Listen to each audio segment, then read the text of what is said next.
Hello guys, ഇന്ന് നമ്മൾ ചെയ്യാൻ പോണേ മുട്ടയാണ്. ഞാൻ എല്ലാം കാട്ടിത്തരാം. ഫസ്റ്റ് നമുക്ക് ഉള്ളിയാണ്. ഞാൻ ഉള്ളി അരിഞ്ഞ് വെച്ചിട്ടുണ്ട്.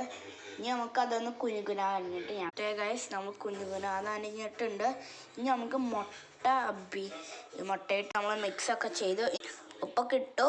അത് ഞാൻ കട്ടായിപ്പോയി. പിന്നെ നമുക്ക് കുരുമുളക് പൊടിയൊക്കെ ഇട്ടു.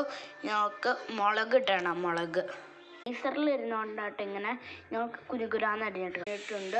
നമുക്ക് അത് ഓക്കെ ഗൈസ്, ഇത് നമുക്ക് മിക്സ് ചെയ്യാം. ചോപ്സ്റ്റിക്കാണ് ഗൈസ്.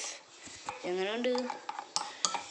ഇങ്ങനെ ഒരു രൂപമാണെങ്കിൽ പാൻ വെക്കണം, ചൂടാവണം. നമുക്ക് പരത്താം. മുട്ടയൊക്കെ അഴിച്ചിട്ടുണ്ട്. ഇച്ചിരി വരെ വെയിറ്റ് ചെയ്യാം. ഫ്ലിപ്പിയാണ് വരെ വെയിറ്റ് ചെയ്യേണ്ടതേ. ഇതൊക്കെ ആയി ഗൈസ്. ഇനി നമ്മൾ വെയിറ്റ് ചെയ്യണം. ഇങ്ങനെയായി മറച്ചിട്ട് ഇങ്ങനെ ആയിപ്പോയി. ഓക്കെ, ഞാൻ പറഞ്ഞിരുന്നു.